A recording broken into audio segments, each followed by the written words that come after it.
Oh, hold on. I've just realised. Take your hat off, Darcy. Hold on.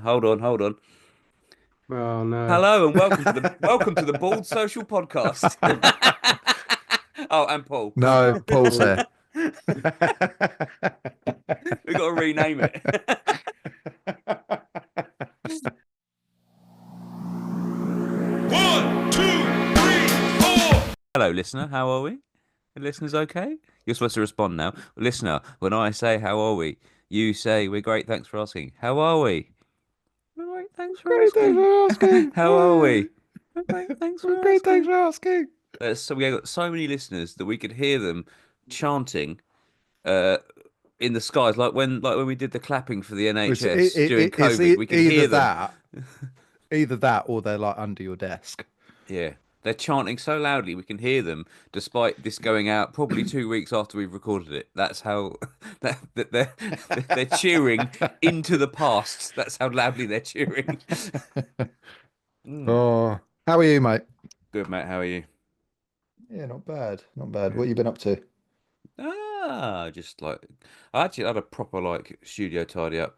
Got rid of a load of screens. Well, ready Hmm. for remesh and stuff. Cleaned a Oh, load up the other I day. sent a load off to Monster Press today, collected by DPD a few hours ago. To Monster Not Monster Press, what they call Screen Screen Machine. Machine. Yeah, Why did I say Monster I Press? don't know, but they are like the Monster and Machine are similar. Yeah. They both begin with M. Yeah. So anyway, sent a load of screens to Screen Machine. Nice. If you need your screens remeshed, send them to Screen Machine because they are the best. We're not sponsored It's... by Screen Machine. Oh, I was Um, about to say it. This episode is not sponsored by Screen Machine. but they are the best Yeah. at restretchers, and their new frames as well are fucking banging. They're hefty. Mm. But yeah, what you been up to? Mm. I've got a massive job coming in, so I've been prepping that. Um, Mahusive. well, I say like it's my yearly Easter fodder. So there's like a couple of thousand hoodies. Um, so I've got a trip. Thankfully, it's not like they're not all wanted all at once. I do like Right. Yeah, sort of 300-400 a week over the next sort of 3 or 4 weeks, and then the top up that's just handy. before summer. Yeah, yeah, it's actually quite a manageable number. Yeah, I You I can smash a quoted a bunch out. fairly big job recently, Mm, and originally I thought it was like I think it was like 1,400 hoodies. mm. I was just like, I was like, I don't even know if I want to take this on. Not because I don't want to print it, but I was like, I don't want to fucking store these things. That is the Like, problem. and thankfully they went, oh no, it's not that. It's how many was it? 320 hoodies, I think it was, which is still a fucking lot. Mm. Consider fit what 18 hoodies in a box, 20 a push. Well, half of my ones are kids ones, so you actually get quite a lot in the box, which is quite nice Right, because the that's little fair dilly kids enough. ones. Yeah, yeah. Yeah. Who we got on today, mate? We know we've got on today. We've got Alec from Do we? Fealla-dha. Yeah, we know because it's in the intro. Um, yeah, Paul literally told us not to do this, and you've done it already. Paul said, "Whatever you do, don't don't waffle on, Ramble on. Yeah. and then don't make everyone guess who the listener is when they already know who it is." Sorry, Paul. um, our He's bad. got his camera off at the minute, but you just know he's shaking his head Yeah, he's shaking something like a probably. Yeah, like like a there he is. there we go. Little anger wank. Like a disappointed father. Yeah, I yeah. wish you were better at football. I've got to not swear as well, haven't I? So that's good. Well, no, we can swear, but just not the word that you love so much. I don't love it. It just rolls off the tongue beautifully. Beautiful a Oh, word to say. You're wearing a but white yeah, t-shirt. so I am. Yeah, it's. Do you know why? Oh, okay. Well, yeah, it's Palace. Of course it is. Yeah. Fucking hell. Yeah, we need to get them on the podcast at some point. Yeah. Considering how much fucking how much I talk about them. But yeah, Mm. we've got Alec on, and we wanted to have a chat with him to find out what the fuck is going on. Yeah, it's all changed for Um, in his world, isn't it? Yeah, All it changed. has. And we thought it'd be a really good opportunity because Alec is like, he is, I mean, in my eyes, he is the fucking man for producing cut and sew garments that are really, really top notch. Yeah, And he's the cut and sew Mac he's, Daddy, isn't he? He is like, yeah. So we're going to do a bit of a deep dive into the world of cut and sew because I think as printers, we get asked a lot, like, oh, can I get this fucking, I don't know, weird fucking t-shirt or weird hoodie or whatever, like that mm. they've seen in fucking some random shop. And it's like, well, no, you can't. Well, you can, Um, but not in the time frame you want it. or in the quantities. Yeah. Yeah. Most inquiries like that are like, oh, I just want five. Mm. It's not fucking happening. Um, But yeah, so that's why we're getting him on. He is here. Is Oh, he he? is he's waiting. Well, let's let him in. Oh, yes. No, he has been on 4, episode 20. That's Oh yeah, that's a little worth note going from and producer listening Paul back there. to that. And Yeah. I mean, I was literally about to say, I wonder if he's going to have somebody to turn up and buy something this episode from fucking Facebook Marketplace. I'm But if you want to know what we're on about, then you need to go and listen to episode 20. Yeah, it's really, really worth listening to because I actually re-listened to it in preparation for this. And it's a really good episode, and the Mm. shit that happens in it is fucking funny. Like it's one of the strangest experiences of my life is seeing. Well, we joked about there being a murder. There's no two ways about it. I forgot about that. Yeah, yeah. He disappeared into the room with a man to buy a, what was it? Was it a keyboard or something like Synthesizer. that? Yeah, Synthesizer, that was it. yeah. Yeah, came back Bless 10 him. minutes later and the bloke gave us a wave as he walked away. You know So what? It was a high quality wave as well. It was none of your it nonsense was. wave. That was the wave of a man who knows how to wave. It was. Anyway, let's carry on because producer Paul's going to tell us off in a minute for talking too much. So I'll let him in. Here he is. Hello, guys. How are you? I'm good. Oh, nice t-shirt in the background. You got both of them. I know this hasn't been released yet. It's worth pointing out that at the show listeners when we met Aleck, I was like, I need that T-shirt, the one you've been teasing. So and I was like, thrust the money into his palm. I was like, take my money.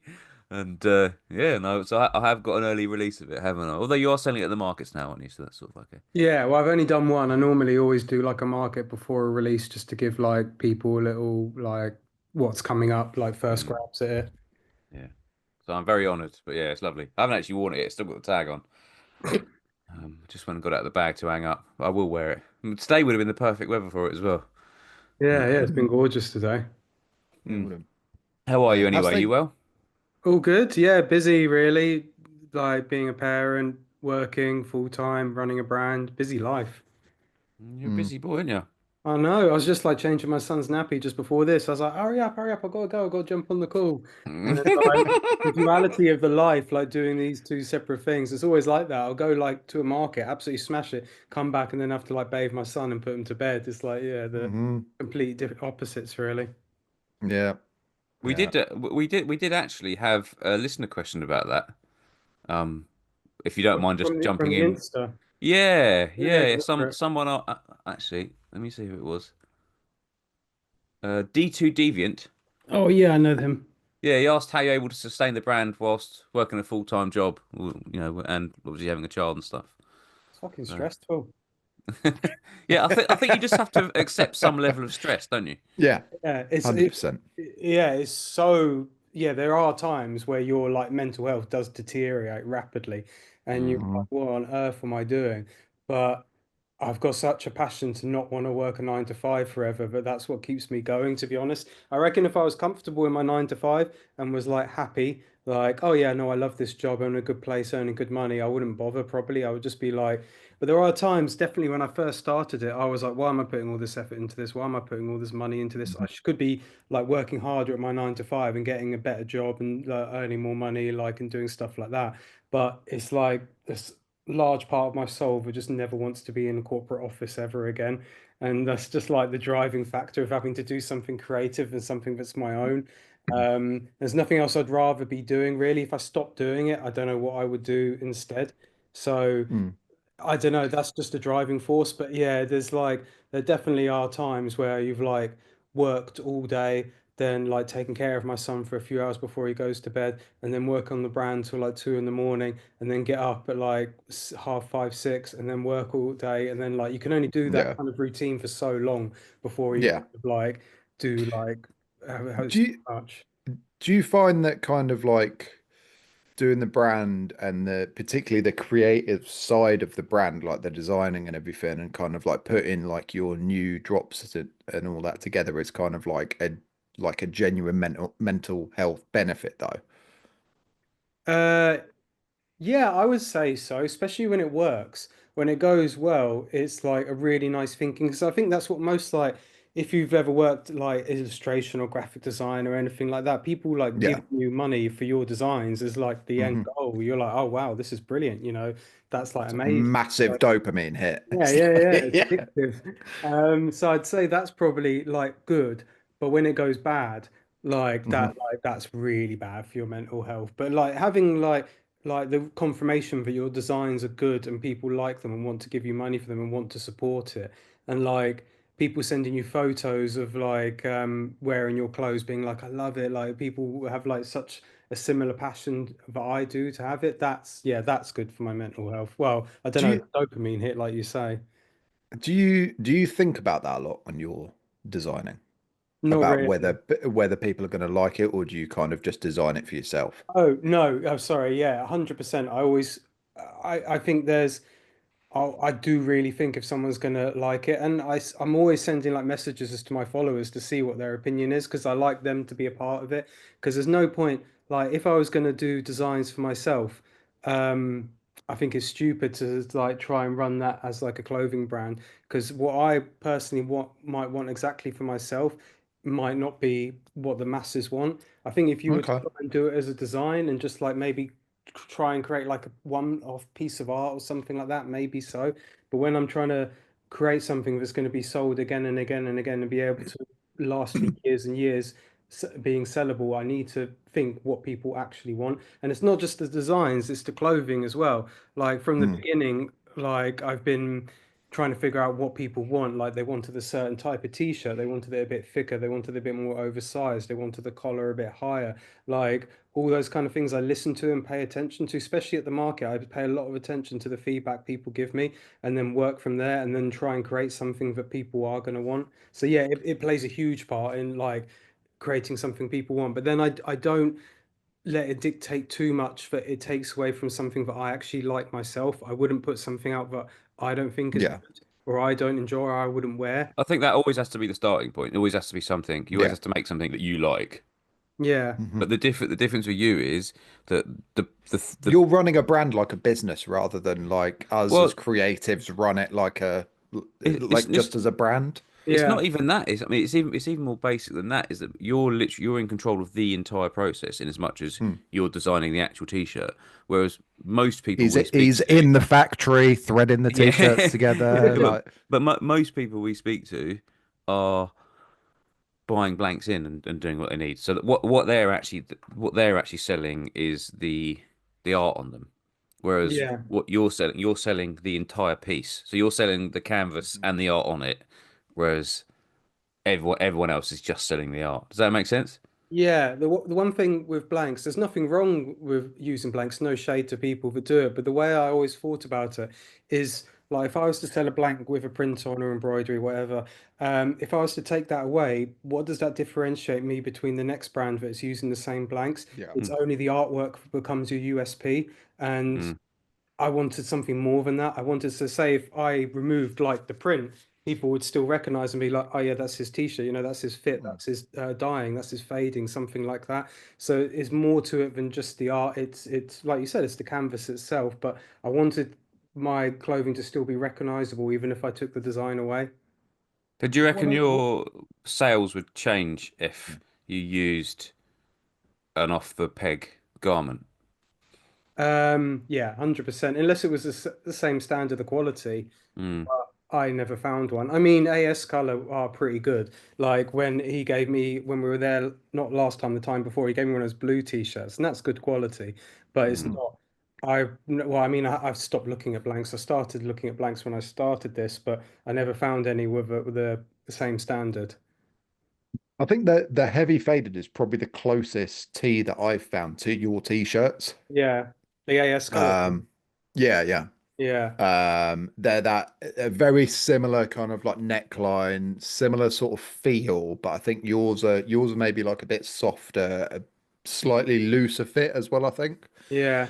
And the drape's Um, different as well. I don't know if it's just the way they're yeah, woven. The drape of your t-shirts is really they don't feel heavy, but they fall with purpose. Does that make sense? I know it's a mm, really weird thing to yeah. say. I said that to you when I got one. You sent me one of your shirts before I went on holiday, like I think it was 2 or 3 years ago. Is that when we met? And yeah, I think it was when you came down and you picked up that washout booth, I think it was. Yeah, that was the Dope Robbie one. That was That actually was it. a different one. They're different to that. That was the very first Oh, manu were they? Yeah, that's the very first manufacturer I used. It was still good quality, but it's not like to the standard I have now. Oh shit. I haven't seen your new ones then. Yeah, well, you have to buy one out the drop. I will. I will. I will. Um, but yeah, it was. I remember saying to you that it was kind of like it's a heavy t-shirt, but it's almost like I don't know, like the weave of the fabric is a little bit looser, so it doesn't Yeah, feel massively heavy. that Like, that's it. That's what causes the draping and not being like too like if you could still wear it in the sun and it won't be like yeah, too much. It won't exactly. because some people do densely have it densely woven the fabric, and then that creates a stiffness when you kind of get those cardboard like Yeah, yeah, t-shirt, yeah, yeah. which is not what I Like, wanted at I all. was in Almeria in Spain, and it was like fucking 37 degrees. And I was quite happily wearing that t-shirt, Yeah, which yeah, is like, exactly. I mean, it's stained in fucking sun cream now. That's the problem with white t-shirts, isn't it? I You can like know. you can't wear them in the sun, but like you Yeah, around the neck as well, it just gets yeah, covered in sun cream. You can't get exactly. it out. Yeah, I Just know. don't wear sun cream. Be a man. Well, burn, get cancer. Yeah. This episode is sponsored by skin cancer. Oh no, Baz Luhrmann I should have done, shouldn't I?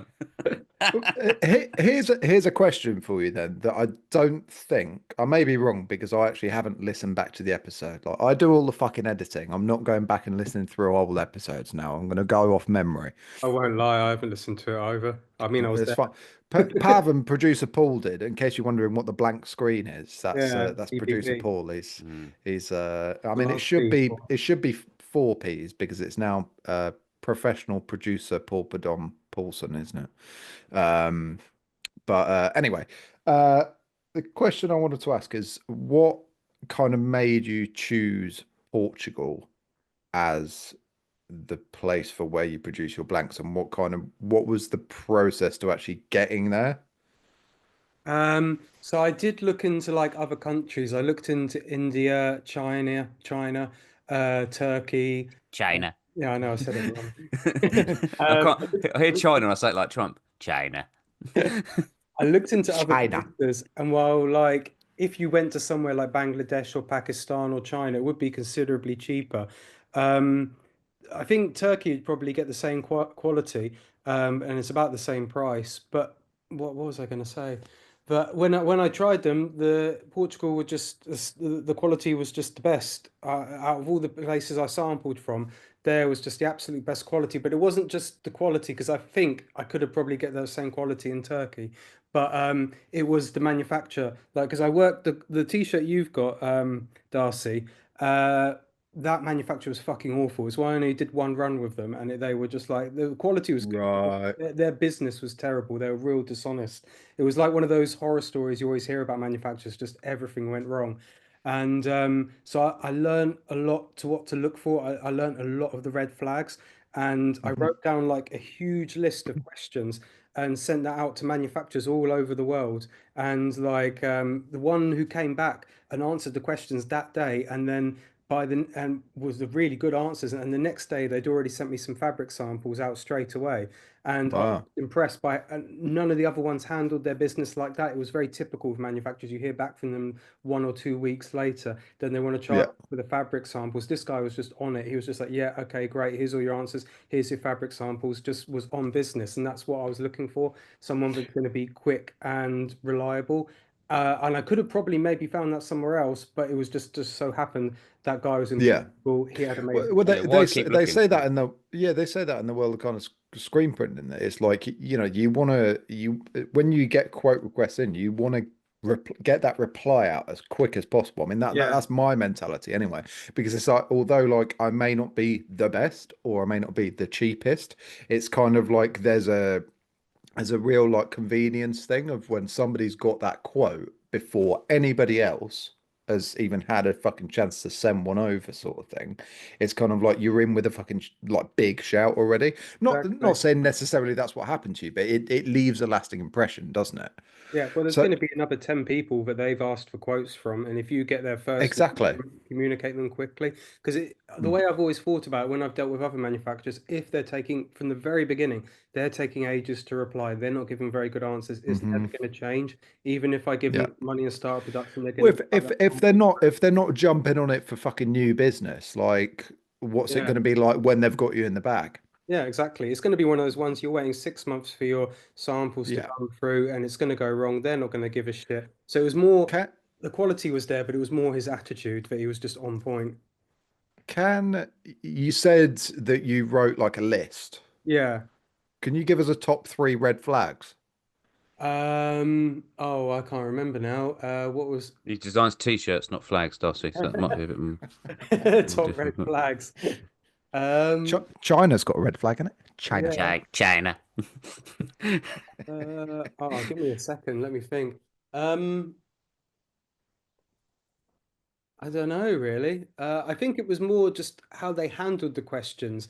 If were they actually responsive? Did they? Because I find with a lot of manufacturers when they ask questions. Shall I rephrase it? Okay, go on. What so when you were getting in touch with all these manufacturers, Yeah.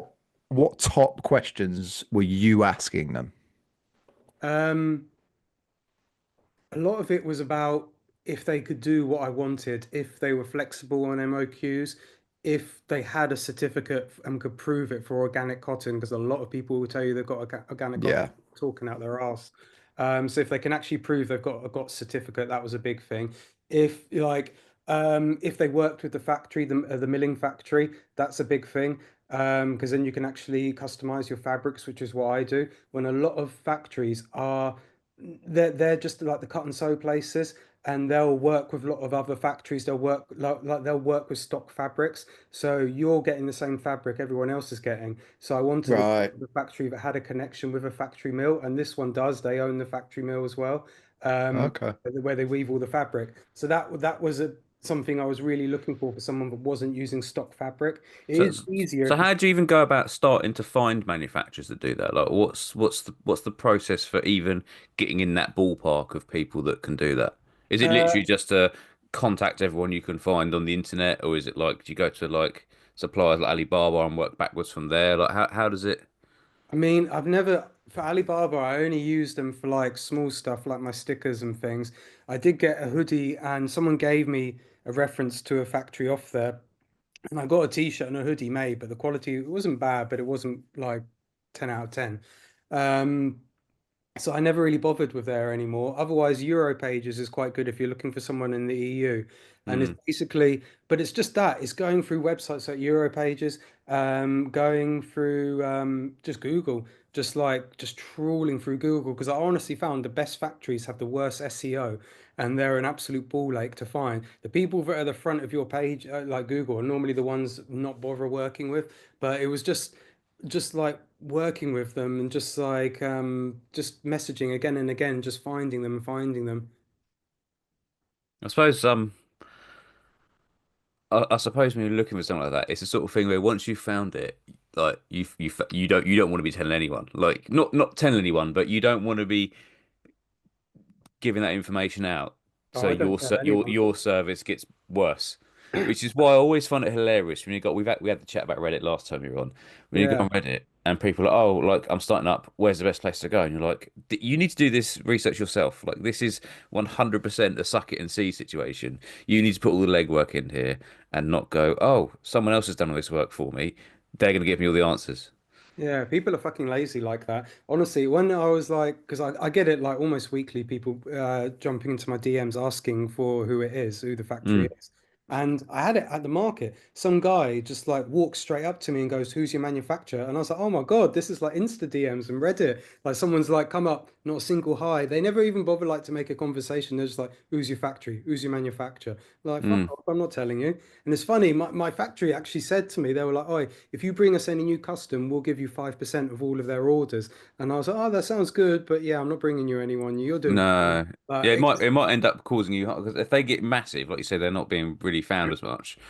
It might actually potentially do you some harm in then your service being worse. it would do. It would because I have to factor in quite carefully between their schedules, Mm. because they're not like a gigantic factory. So at some points the factory does get full and they I have to wait. And so if there was more people there, it'd be harder for me to even make the clothes. And plus, then everyone would have the same quality, and it would be harder to stand out in that field. So I mean, you've obviously got a very good relationship with your manufacturer. My microphone wasn't on. Oh, I was, oh, I was like, why is everybody talking over me? can we do that more often? Can we make that a feature of the podcast? Fuck's sake. I was Does like, PPP they're have that power being to mute him? Like, really, really, really. No, I had to get up and put Ellis back in bed. But yeah, I was gonna say, do you have any like kind of like protection over like your like the garments that they're producing for you, sort of thing? Could they not just take what you're doing and just reproduce it for somebody else? yeah, that's a risk. I mean, there's not a lot you can do with that, really. That's one of the big issues with doing it in places like China, where Mm. copyright is not taken seriously at all. I've Yeah. known a few brands that have gotten like popular there, like I mean popular, and been doing stuff in China, and then they're like suddenly you start seeing their clothes up on Alibaba as well. There was one Mm. brand, a big English brand, who their supplier ended up starting up their own shop in China, selling their clothes because they were doing so well. So it's a risk. Um, I'd like to think there's a certain level of trust with the supplier in Portugal, that they wouldn't do something like that. But I guess it's just a part of the business, really. Anyone, if you can hold and feel something, anyone can copy it. Like someone could Mm. take my Yeah. t-shirt and send it to a manufacturer and be like, copy this as best you can. There's Mm. nothing you can do about it, The really. thing is, by the time you know about it, it's way too late. Because by Yeah. the time you found out, although I have a vague recollection of someone wholesale ripping off this T-shirt behind me, but Yeah, it I've had got something it. Yeah, I different on the remember back. that. Yeah, Yeah. I've Yeah. got the t-shirt of it. The website's closed down now of it, but it was like What did it have on the back? It had something different on the back of it, didn't it? Resident Evil. Resident Evil. What the fuck was that all about? And Yeah, what I remember finding really funny about it, was it on your Instagram, your stories or yeah, something? But yeah. yeah, what I remember finding really funny about it is this listeners, the t-shirt, the print comes all the way down to the bottom of the hem at the bottom of the shirt, and so it's obviously printed and then the hem stitched up. So there is a line of thread that runs across the bottom of the design, and you could visibly see that in the image they'd ripped I off, couldn't know. you? They didn't even Photoshop it just to get a black like pen and just go through it. They Yeah, didn't even think about it. I mean, it's flattering, I suppose. Yeah, still it pisses me off, but it's Mm. flattering. Like people trying to get Mm. money off something you created, but it is flattering. You have to take it like that. But yeah, it happens. You're creating something that people want, so Yeah. Well, I was probably the only person who brought it, I'd imagine. it's so funny, Yeah, so it came from funny. How America. much was it out of curiosity? Oh, I think like 20 quid. Didn't even know the blank. Like I didn't even recognize the blank. It was like some random care label. It was made in Mexico, the t-shirt, and it was from the company was from America, but ripped off. Funnily enough, it was in Asia. Oh, really? Yeah, which I was a bit surprised about, but it was 20 quid to get it shipped from America as well. And the quality was awful. It's probably like the worst blank. Next time we meet up, I'll show you it. Like I've never seen like Yeah, yeah, I do, man. as bad a quality. And even I think it's DGG how they've done it, and it's even done so badly. Like I don't know, it's just hilarious how bad a job. And then put Resident Evil on the back. Like yeah, Robbie looks so much like he should be in Resident Evil, of course. So weird, wasn't it? So weird, but What a kind of fucking funny. random But thing to do. yeah, Yeah, yeah. It's just bizarre. yeah, it is bizarre. Oh. It's Can funny. It you makes for a good laugh for sure. It can you is. talk Mm, yeah. us? I was going to ask I was going to ask a question, Darcy. Do you mind? Can you turn your microphone back off again, please? All right, sorry, I'll do it now. um, I know, you said earlier about you obviously you bought what was it you bought off of Darcy? Was it a Both. Dildo. washout booth? Yeah. Now that was at a time Well, Used. things are very different for things are very different for you, weren't it? You were actually Mm. you were printing your own shirts at that point, weren't you? Yeah. Now, we're aware of this, but our listeners may not be, because even at the time of recording last time you were, things have changed slightly on that front, haven't they? Yes. Yes. Do you want to, can you give us a little rundown or sort of an update? Because I think that will lead nicely on to sort of your process and stuff afterwards. Okay, cool. Well, yeah, at that time it was I was still getting them made in Portugal. I was having them arrive blank and then screen printing it myself. But it was doable at that point because it was like 25 to 50 t-shirts at a time. Well, I say that was doable, but even that was difficult. Obviously it was before I had a kid, but it was hard. You weren't doing a lot of single color stuff either, were you? So No, well, like the Saturday mornings one was a four color one. Mm. yeah, On a on a single single stage shane. Yeah. Yeah, and using a heat press to cure as well. So it was time consuming. And I was getting up at like 4 a.m. before work and printing. And then it got to a while where the prints were starting to go wrong. There was far too many wonky coming out. They weren't curing properly because it was at that point where it was like, unless I invest more money into this, into a better press, Mhm. into like a tunnel, like a curing tunnel, they're not going to be as good a quality. And it just felt a bit stupid paying all this money to get amazing t-shirts made and then me doing like mediocre screen printing on it, and it got to a point where it was silly because the t-shirts were arriving, then it was taking me like another week or two to get them all printing, so it was just delaying the release even more, and then the demand was going up, so what was easily like 20 t-shirts at the beginning was starting to become 200 t-shirts, and Mhm. that just wasn't feasible unless I like did less 9 to 5 work and invested more into the screen printing equipment. It just didn't make sense for me to carry on as it was. I would have loved to still carry on screen printing, but it just didn't. It's still like business wise, it didn't make sense. Like because for what I'm paying them to do the print, because it's not about that bad a price in Portugal for it. When I considered what I was paying, like say it took me like 15 minutes like total to do a t-shirt, curing it, everything it. That's Mhm. when I have to look, say if I'm paying them like £2 or something for a print, right, I'm paying myself £2 for that 15 minutes to do that. And that's not very like worth my time. I should be spending Yeah. time working on marketing, working on getting on sales. Like if there's something that can be farmed out to someone else but doesn't need me priority to work on it, Mhm. I should be working on, yeah, the marketing and the photography, everything like that, the designs, the printing someone else can do and they can do better for me. With Well, kind of buying in stuff now, then. So obviously before you were getting the blanks and printing it yourself, but now you're essentially buying in bulk, Yeah. pre-printed. Do you do you worry like obviously there's a lot more risk that comes with that. Do you worry that stuff isn't going to sell and you're going to be sitting on dead stock? Or Yeah, I mean, it what's the has happened process with there? it has happened with some things, um, but yeah, it is a concern. So that's why I'm really careful with my designs. I ask as much people for feedback as possible just to make sure it's going to be right. But even with like that happening, you can still sometimes end up with a dead product. And yeah, it is a risk because obviously you've got the MOQ, but you have to take the risk really. But yeah, it can be a pain when something is just sitting there. It is a pain in the ass because it's just money sitting there doing nothing. Yeah. what's interesting is that on the last episode we asked you what's something you'd like to add to the business, or whatever. And Yeah, what you basically said was effectively an extra pair of hands. You were like, oh, someone to run the socials and that, or something like that. And what yeah, you've actually done is you've actually done that by changing what you do. So you've Yeah. now stepped into that role, haven't you? Effectively, even more than yeah. you were, and then you've delegated the bit that was sucking up most of the time for. Although it was great and obviously you enjoyed it, it wasn't. There was no value in it really at the end of the day.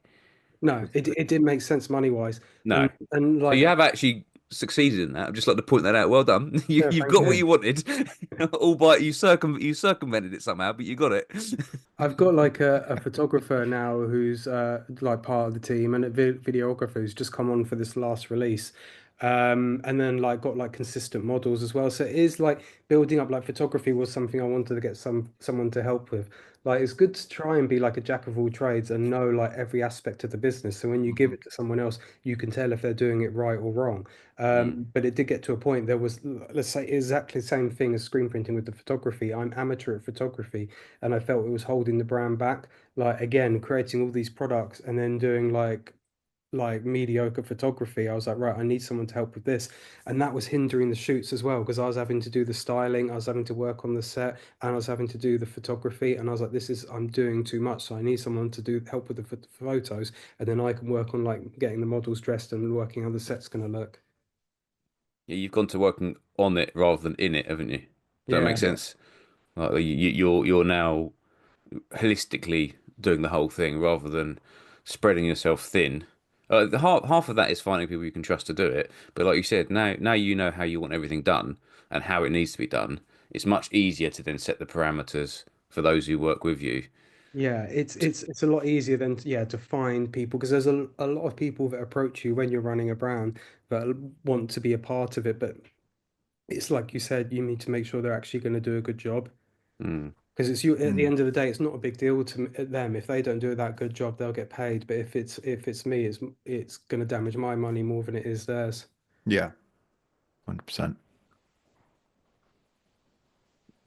Darcy, Cool. it's the longest you've been Yeah. quiet for ever. Am I still on mute? No. No. So I just want to go back to to kind of like the base garment, the base blank.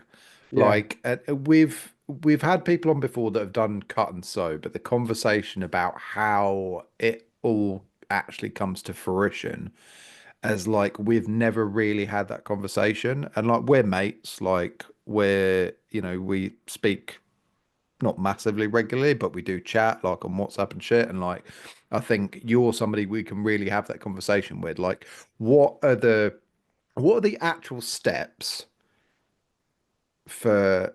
All right, put it this way. Right, I know fuck all about Anything. getting a cut and sew blank made. Talk to me like I'm an idiot. What do you do?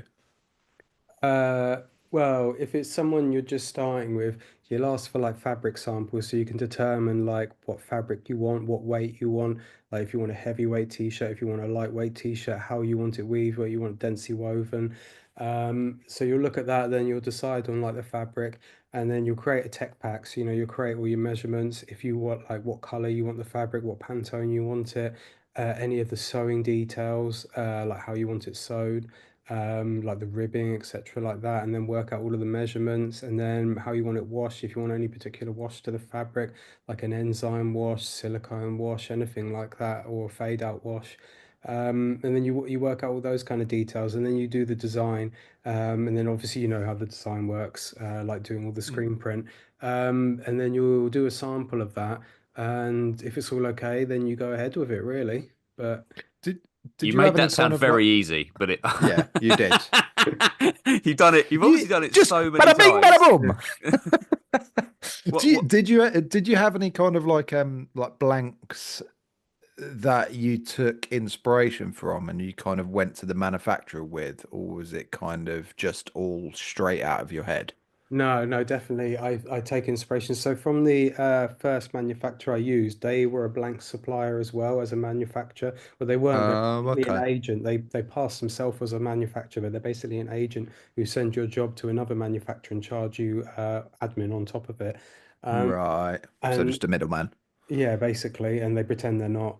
But the t-shirts they had, well, I got a t-shirt made with them, and they had a hoodie, the t-shirt you've got, and I don't think, yeah, none of you guys have got the hoodie from that era.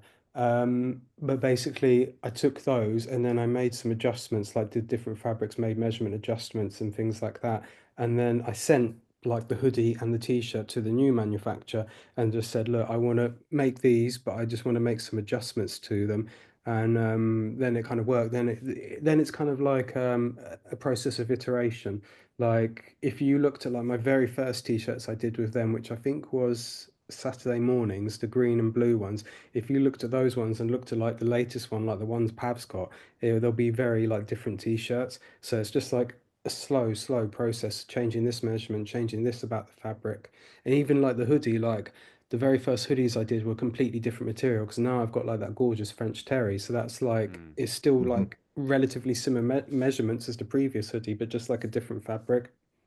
Are you happy with them now? Yeah. Yeah. Wouldn't For change anything. how long? A couple of weeks. It's the joggers I'm trying to make changes to now, and I'm trying to work on some shorts for the summer. So those are the two things I'm like trying to work out. But the joggers I did last year, I wanted to make some adjustments to them. So yeah, hoodie, sweatshirt, and t-shirt I'm happy with now, but joggers I want to improve. I want to get them better. I mean, what I think's really neat about what you do is you give, and I don't mean this nastily, like you're like taking a piss at people, but you get your followers involved, and you get them to help you make decisions. But it's obviously you get them to help you make a decision which you've already made. Do you know what I mean? Like you know it's going to be like within a certain two or three options, Yeah. and then Mm. you're giving them the choice of something you've already decided on, and they get the final Mm. say in it effectively, don't they? Yeah, sometimes it is generally that I haven't a clue and I need some help because I'm Mm, like one person like designing by myself. Like it's not a team. I haven't got like a big like lot of mm. creatives to fall back onto. So sometimes it is generally like I need help. What are you guys thinking on this? But then there are some times where I know what the answer is or I've already made a choice on the answer. It's just kind of like Got to the play the game a little bit, haven't you, with it? yeah, when it's Mm. looking for that reassurance as well that I've made the right decision. It was like Mm, the Zoinks t-shirt that's coming now. Like I'd already chosen the faded black, but I knew that was what people were going to pick. But I still asked if they wanted the regular black or the faded black. But I knew people were going to want the faded black. mm. There's something about a faded black t-shirt, isn't there? Gorgeous, isn't it? Mm. Mm, With mm. with your blanks, then do I'm just gonna go you make kind another purchase while you're doing that. Sorry, carry on. do you look at kind of what's going on in the industry now and kind of what's popular, or do you just go with To an what you extent, think I best? think I have to pay attention to what people are wearing and what's popular at the minute. But at the same time, I think if I try and I don't want to chase trends, I don't want to get lost in the sea of people Yeah, who are chasing trends. it's I, easy to do that as well. yeah, Is this your It's way of like, saying you're not doing a Y2K drop? yeah, are you going to do those stupid not little special glasses that like?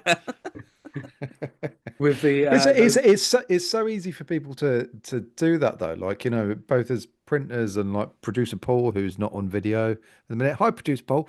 Um, oh, fuck, what was I saying? you again So lost in easy your to do producer that, you Paul said. thoughts. Yeah, so it's so easy to do that. So like we Hey get Paul, inquiry. There he is. Now back in um, your cave.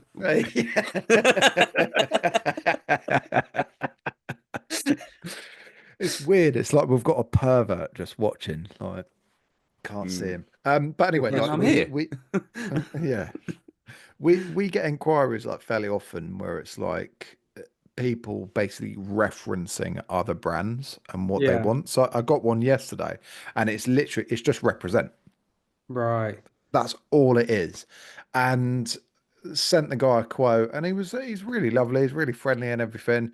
And quoted him on like Airs Color Heavies because they're like, in my opinion, they're probably the best blank for that sort of industry you can get. Like, Yeah, if you're not going to go down the cut and sew route, or like aside from that, maybe like Stanley Seller Blasters or something like that. Like they're really high end. But anyway, I sent him the quote and he was like, "Oh, it's more than I was expecting." And I'm like, "Well, for starters, you only want 15 of them." And then he's like, "Oh, I'm going to try and build some hype around it." And I was kind of like, went on his website and like looked at the brand and I was just like, there's literally nothing to it. Like, and it's not. I'm not saying that to be a dick, but it's kind of like it's really obvious that you've just looked at another big brand, taken every single bit of inspiration you've got from that and shoved it or tried to shove it into your brand. And yeah. that's it, sort of thing. I think like with Fealla-dha, like it's very, very visibly and the feel of it has got your stamp on it and like you're Mm. building your own thing, which is really fucking cool to see, man. Like, I I think mean, that both me comes. and Pav love what you do, and it's yeah, You. I think that comes with like I don't obviously don't know the guy, but I'm going to take a wild guess, and he isn't like a designer. I think like that kind of attitude has come from like over a decade, well, like for years, well over a decade of working in the design industry and having that Mhm. kind of knowledge on how to be unique, but still kind of like be something people are going to want. So it's and having your own stamp, having your own style, having your own design style. Like the if you look at like designs I've done like way before the brand, you'll notice like a kind of similarity, like Yeah. things being in the box and stuff like that is something I've done for a long time. So it's just kind of like something that's happened naturally over a long time, a particular design style that's now on clothes. And I think when people like your customer have maybe have not got that experience and that knowledge base on how to create something with your own stamp, and they're probably looking at something like Represent and being like, oh, I want to do that, and they're just kind of like emulating it. Mm.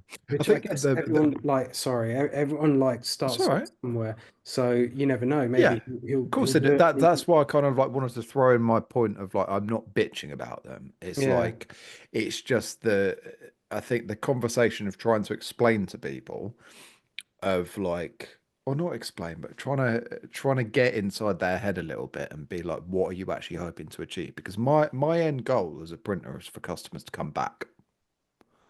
There's no business sense in me printing a fucking like 50 or 100 t-shirts of somebody.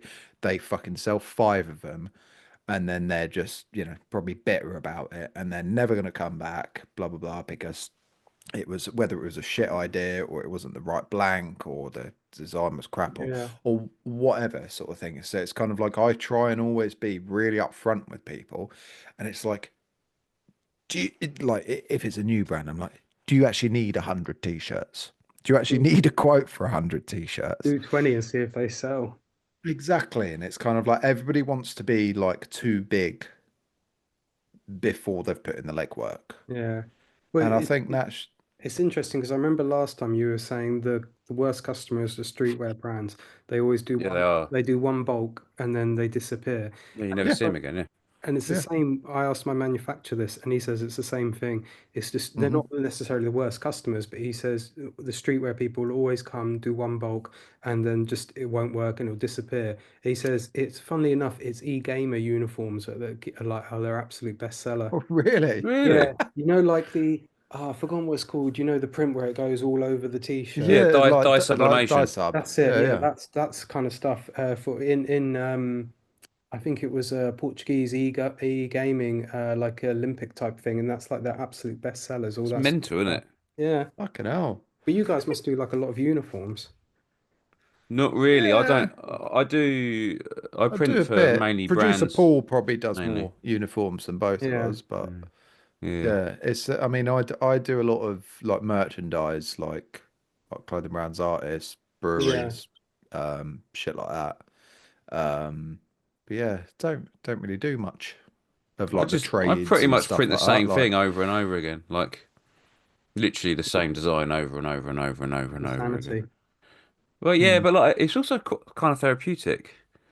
Like, cause the colors change, so every year the garments change for these two people that I can't say who they are because I'm printing on behalf of someone else, but these two people I print for, they like Is this the brand in Brighton? it's a Nike and no no no no Coca-Cola. no no no. It's through that guy Right. when he had a print shop.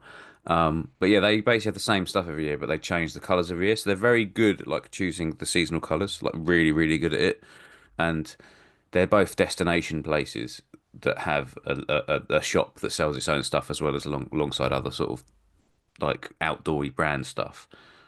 So like one of the screens I've been using for the past like 3 years. I Oh literally wow. haven't, and it's done Mm, thousands and thousands and thousands of white prints, mm. and then I've got one Quite I'd use whenever awesome. for the color I've got a changes. brewery like that and I love it.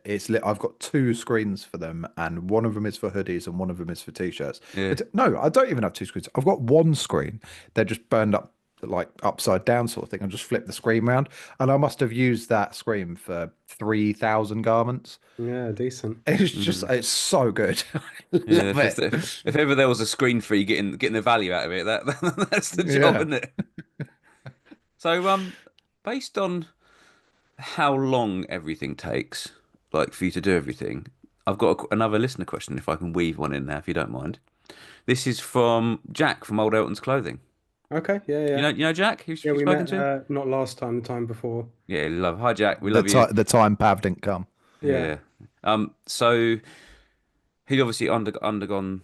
It's not a secret anymore. He's undergone some changes as well. He's also pretty much done what you've done, and without the cut. So he's no longer printing anymore. Yeah, he's just running the shop now, isn't he? Just run the shop. So he's again same as you, planning, basically running the brand and everything. He's got Old Elton's Clothing. So this is quite a nice question from him, actually. I think it's going to be genuinely helpful to him and to other people. How do you plan your drops and designs? So what do you think he means by like, because knowing how long shit takes to Yeah. get made and stuff, how do you know, right, I've got this coming out then? Because you can't afford to be slapdash about what you're doing, can you? You've got to be like on You've the got to be nose of it. So months ahead. how do you do that? Well, it's interesting you ask because this year I decided to take that a lot more seriously because last year I was a bit slapdash and I kind of just did the releases like when I had a design, I was like working on a design, I was like, okay, yeah, I'll release this and then just like spent the time. But I went quite quiet, especially on socials for like January and a bit of February because I'd spent all that time planning out the entire year of and doing the majority of the designs. I finished the majority of designs for the year and just planning out like I know because I've done enough releases now, I know how long it takes to get it all manufactured. So it was planning out, right, there's one in March, then the next one's going to be, I'm not going to say the month, but there's next one that month, and then the next one's that month. So this month I can do hoodies, this month I can do a sale, this month is going to be good to do t-shirts. Right, let's get that. And I made like a little mood board, like a Miro board, and like planned it out, put all the designs and plotted it all out. And so I find it's a lot easier when it's all visual. So I've got like March's drop, which is up next there, and I've got like all the pictures, all the references and things like that. Then I've got the next release here. So I can see what's coming out through the years. So it's a lot easier when you can visualize it all to make sure you're not doing too much of one thing. It's like, okay, this release is missing something that could like a good accessory or something like that because I've done t-shirts for this one. Maybe this one could have something a little bit different and visualizing it like that. And then it's like it is having the right time because you have to have a cut-off point with the designs to say so I need like X amount of months to get it manufactured, to do the sampling, get the manufacturers and have it shipped. So I've got to think, right, at this point, the designs have to be finished and the sampling has to be finished in order for the manufacturing to start. So it's all about knowing your time frames, how long the sampling is going to take, how long the production is going to take, and you've got to be like tough with yourself with the designs. It's not like when it's a passion project when you can just spend like months and months working on design. You have to be quick and you have to have a cut-off point to say that's it, the design's done. You can't just keep tweaking and tweaking. You need to be Mm. strict with yourself. That's gonna be difficult for a lot of clothing brands, unfortunately. Yeah, well, Yeah, it's the thing. It's the Me same. and Pav. yeah, It's it's just one of terrible, those. awful, so bad. It's one of those disciplines I think learned from working in the design industry that it's all well and good like spending months and months on a design, but you got to be quick because by the Mm. Yeah. time you've done that design, you could have learned from it, put it out there, learned from that mistake, whatever hmm you did wrong, and made another one. It's I think. that phrase, perfectionist prevents proper performance or something like that. Yeah, I Yeah. can't remember. done is better than perfect is the way I've always said it. Yeah, well, get it Yeah. out there, learn from Yeah, it, yeah. learn from went wrong, and then do something else. If you spend ages on something, it's no good for you. You're not going to get it done. I think when I work like with clients, because I still do a bit of design work every now and again, like I'm with that sort of stuff, I'm really efficient with just getting stuff out. But Yeah. when it comes to my own stuff, I think me and Pat are really fucking similar. Like we like not necessarily dwell on stuff, but we just fanny about a bit. Yeah, but then all of a sudden And it's like boom, and the yeah, idea is there, and it's it like, clicks all of a sudden, but it could take fucking forever to get there, sort of yeah, thing. And I think it's from a personal perspective, like I'm not good at doing that. It's like I need like almost like the pressure of like somebody like over me, somebody paying me essentially to do it because that's essentially what they're paying for. They're paying for time and efficiency. Like Yeah. so, I mean, I kind of get the impression that like you just work like that. Well, yeah, but that's like a learned discipline. I used to be very take ages with designs. That's what I mean. I've learned from that mistake of spending ages and ages working on designs. And even before like running a brand, just making designs in general, spending months and months on a design. And if it's like just something you're doing just for a bit of fun, fine, do it. But when it's like you're trying to build a brand, you have to be quick. You can't leave Well, people. that's what I was going back, kind of going back to what I said before. It's kind of like you're running the Fealla-dha as a business, not Yeah, as a brand, which yeah, is yeah, exactly. it's fucking cool. Thank Yeah. you. So what happens if the factory fucks up and they let you down? Or Uh, has that happened? Like, have you got had any experience with that? Touch wood, not with this current factory, but the previous one. Nice. Yeah, the one that was terrible, absolutely let me down. They took with the t-shirts, they took 6 months to do a sample, and then another Christ. 3 months to do the Jesus. bulk. And uh, the part of How the many t-shirts was that? The bulk. 200 t-shirts and 100 hoodies.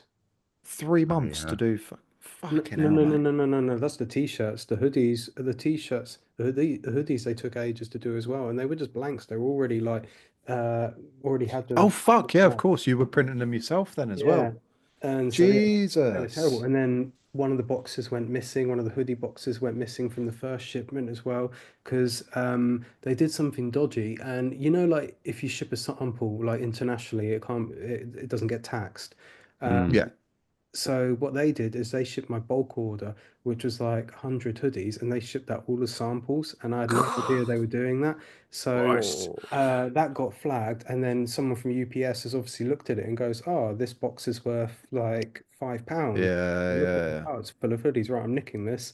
Mm. And they told me because also when you ship a sample, I've got to be quiet. Okay, so sorry, my wife's coming in. It's because my kids are asleep upstairs, so I was wondering if I was being too loud. Is it okay? Yeah, okay. Hi, wife. Do you want to say hi? You'll be on video if you come in front of the camera. Okay, just say hi very quickly. Hiya. Hello. How are you? No, there's two people, Darcy and Pav, and then there's a pervert behind PPP. We've met. We've met. Yeah, you've met. You went to his house before. Yeah. Okay, yeah, yeah. I You can't haven't had, remember. you haven't This had the is pleasure of twice that. we've had an episode with you where someone we weren't expecting to speak to has turned up. Yeah, the last time it was the guy I had to sell the synthesizer to. Yeah. That was Hilarious. good. I Have you made have you got have you got anybody coming tonight to buy anything? We're kind of banking on this I for like made the views. no. That was good. That was well worth selling that synthesizer. I made like a grand on that synthesizer. I bought it That for was all. 500 quid and sold it for Fair enough. 1,500. Always a businessman, aren't you? Yeah, yeah, definitely. I like money. Oh, Oh, you well, know. I forgot where we were. We were talking about something, and it was Yeah. very, very Where are we? interesting. So how long does that process take now then with your current supplier roughly? So how Uh, how, how much latitude are you giving yourself like end to end? so on average, a sample, you're looking about like 2 to 3 weeks. 2 weeks if you're lucky, about 3 weeks. But it really it's so variable. It depends how busy because they're just doing like making the fabric and doing the So cutting are and you getting a sample for every single design you do then? yeah, 100%. Even though it's the same blank, it's just the Yeah, but I have to printing test this. essentially. I have to look at the screen print, really. Uh, Yeah. I mean, and it's not. I'd rather do it. Yeah, you are right. Some of the stuff, like especially like, all right, I've got one I'm of I'm these not I'm not t-shirts. questioning. I'm just asking. Well, say like this t-shirt now. This one, I knew I've done this color before, and this print I've done before, so I could know how it's going to come out. But I still did the Mhm. sample anyway, just to be sure. And Hmm. Mhm. plus, a sample gives me a chance to promote it as well. While the bulk is Yeah. getting made, I've then got the sample in order to do promotions. Yeah, it's really obvious that the promo and the sampling and the pictures you use for everywhere on Instagram, whatever, are of real garments. Yeah, Like yeah, Yeah. not you mock can you can always tell. Like maybe not. Maybe if you're really really really good at Photoshop, not so much. But I can tell 9 times out of 10. I reckon convincingly I could Yeah. if something was fake. And it lends what it actually The does is it the proves that ones you've that got make me confidence in laugh. it.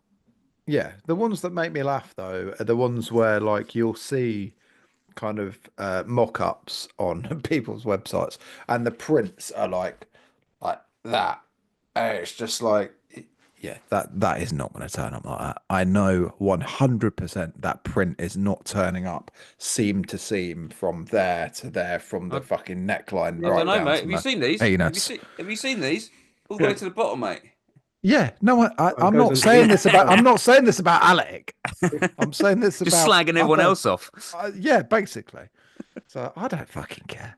Um, I don't print for those brands, so that's fine. But it's yeah. Sorry, I interrupted you, though, mate. I don't. What was the question? I don't Oh, know. Pav, what was the question? Hurry up, Pav. but Hurry up, basically, Pav. how long does the process take? So, after you're sampling, how long is it before, like including the printing, how long is it before it gets to you now? Um, on average, normally about 6 weeks production and then a week to ship it because I do road shipping. So you're probably looking about 7 weeks production for a t-shirt, but it can be cheaper because now I've done a lot with them, so I get them to pre-make a lot of fabric for me, because they know I'm not going anywhere, so they'll make like 1,000 t-shirts worth of fabric, so then I can just dip into it, and then the process can be shortened quite a bit because it's normally like every task you look at about a week. The dyeing's probably going to take about a week. The printing's probably going to take about a week. It's not like it actually takes a week, but that's you have to like Yeah, allow them. They'll yeah, have other jobs on, so that's kind of a time frame. So you look at it like that, really. But it can be super quick. Like they could get it dyed in a week, and then it goes and printing and does the embroidery like in 2 days or something like that. So it's variable because the dye house is a different company, the embroidery house is a different company, and the screen printing house is a different company. So it really depends how busy all of them are as well. It could be a bulk is done within 3 weeks, or it could be a bulk is done within 3 months. It's really variable. But on average, I would say sampling 3 weeks, production 6 weeks, shipping a week.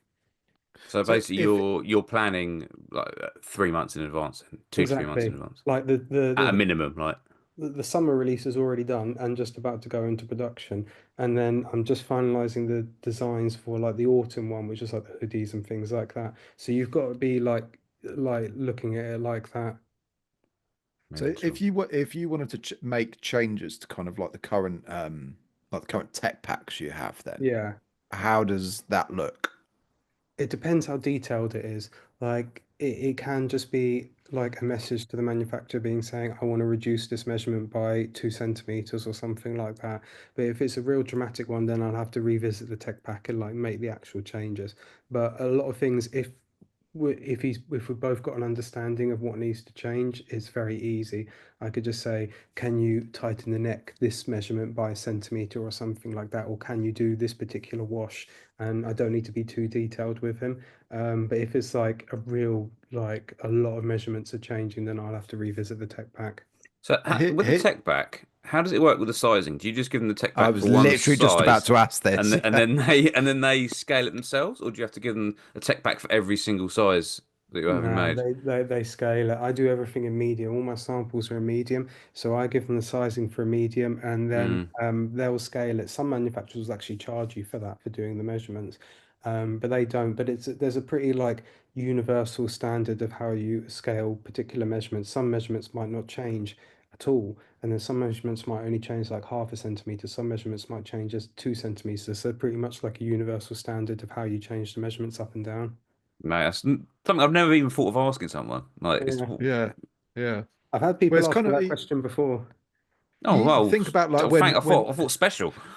well, you think about Just like when special tab. garments are made though, it's kind of like and how they fit people. It's kind of like people don't go just like outwards and upwards, do they, Yeah, sort of thing. It's like, yeah. that's the thing. Yeah, Yeah, when you you can't start thinking stand about it, it it's up. like everything changes, doesn't it? Yeah. Yeah, fucking hell. Um, sorry, producer Paul's just messaging. Shut up, Paul. Um, Oh, sorry, I don't mean to be harsh. you have done something that I don't know anyone else has done. Well, Go on. Hats. You've had cut and sew hats made. Oh yeah, fuck. Forgot about yeah, these. the Like, caps and the uh, beanies. Yeah. So I was I've speaking to you about these when you were going through the process, weren't you? this And I started genuinely speaking blows to my you about mind. the AS Color hats. Yeah, it was quite hard to find a cap manufacturer, to be honest. And I bet. they're not that common. And the ones that are around are kind of like the really cheap merch caps. Yeah. The majority of people make merch caps, and when you actually wanted like a decently made cap, that was quite difficult to find. They're not like the best seller I find caps and beanies, so I'll probably like edge Mhm. away from them, maybe do them when like the brand's a bit bigger. Because I really like doing them, but they're not like the best seller. They're not like t-shirts or hoodies. How was that kind of process of like I'm guessing you still do like a sort of tech pack for a Yeah. hat. How was that process compared to the t-shirts and hoodies and stuff? Was it simplified or was it It just was different? difficult at first because it was something I don't know the measurements of.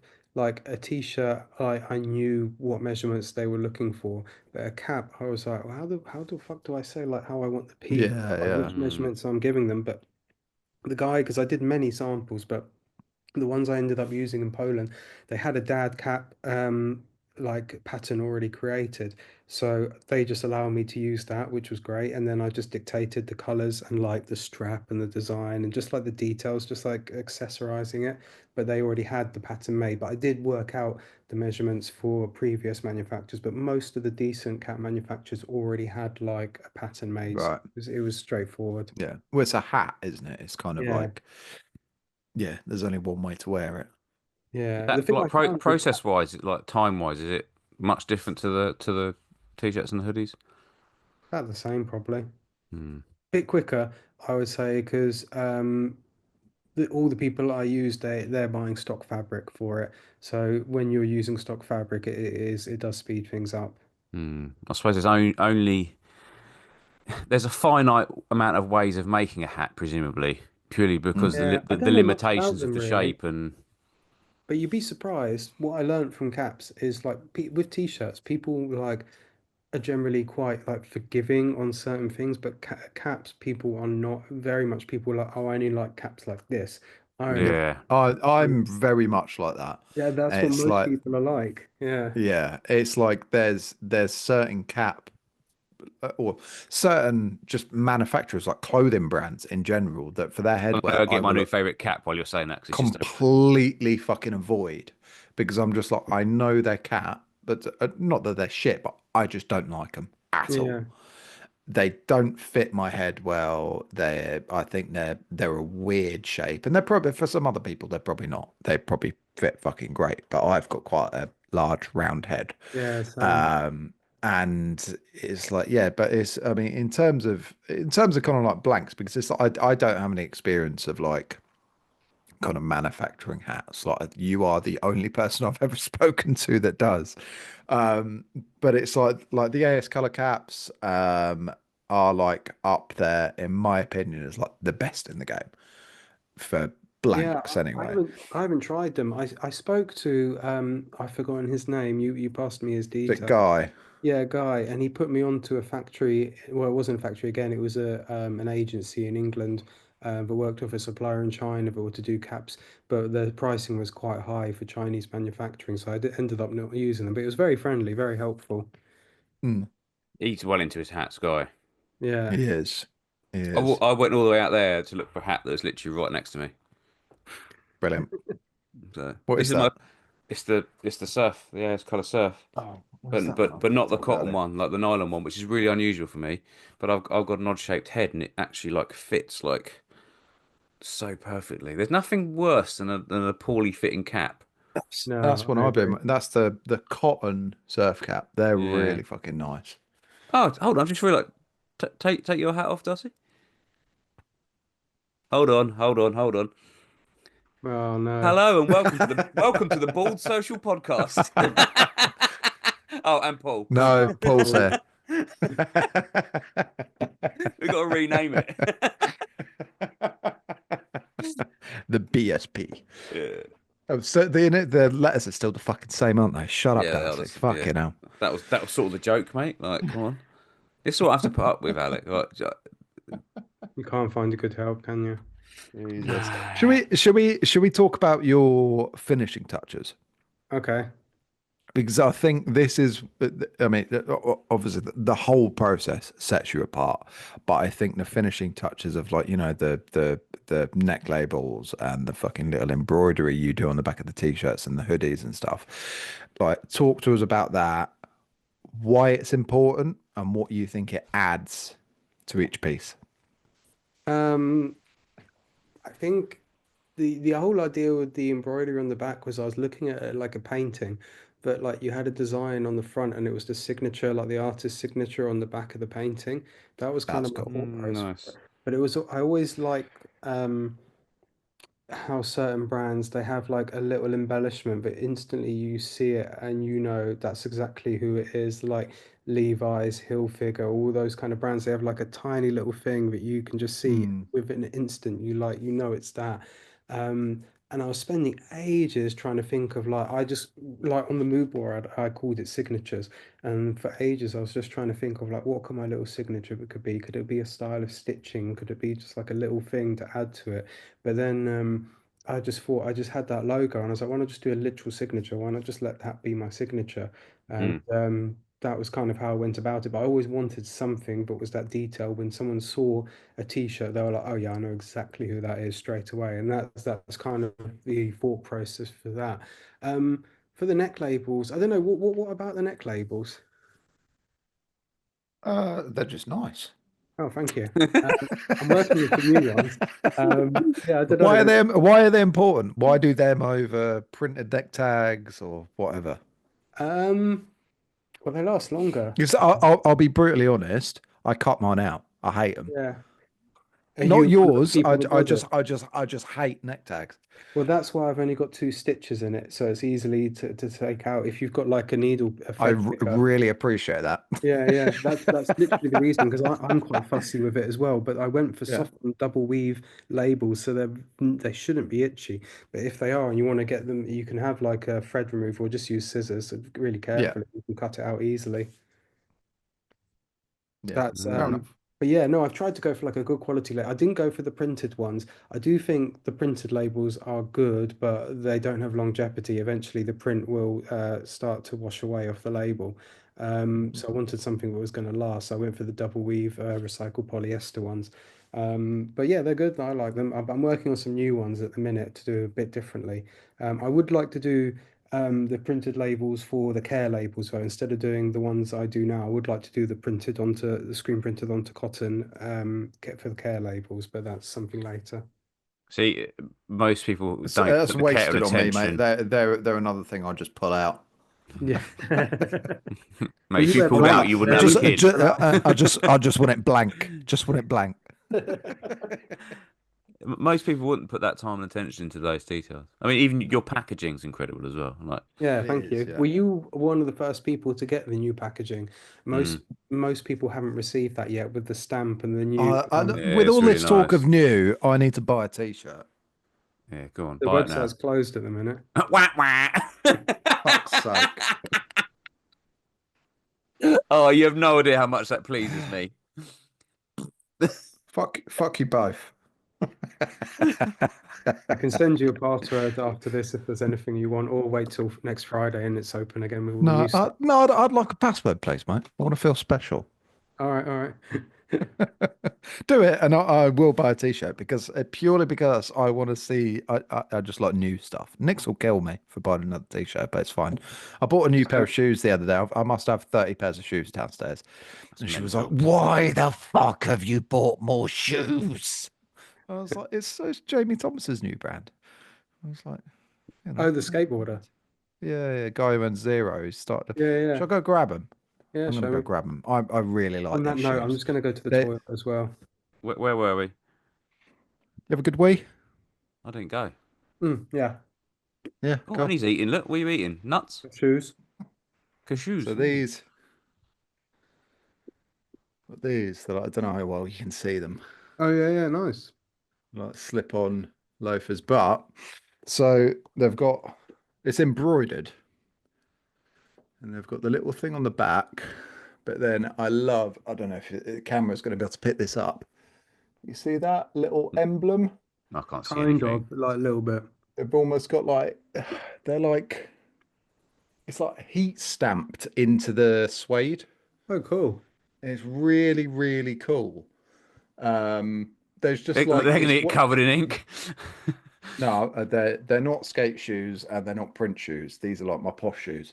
But it's like all these like little details like inside the sole and everything as well, bottom of the shoe and all that. Right. Like all these little details like really add the value. And it was kind of like I was thinking about uh you coming on here and you and Fealla-dha do the same thing. It's all these little things that add up to a big fucking thing. And Yeah. like it's just so much more fucking impactful. Well, that's what a lot of people always tell me they really like about the brand, but it's subtle. It's not like overbearing. It's not like Yeah. absolutely gigantic with like 20 colors and things like that. Hmm. It's basically what you just said. It's a lot of little subtle details that really like makes a brand. And it's not even just the clothing. It's like the subtle details of like how you package it, what accessories you're doing with the packaging and all those sorts of things.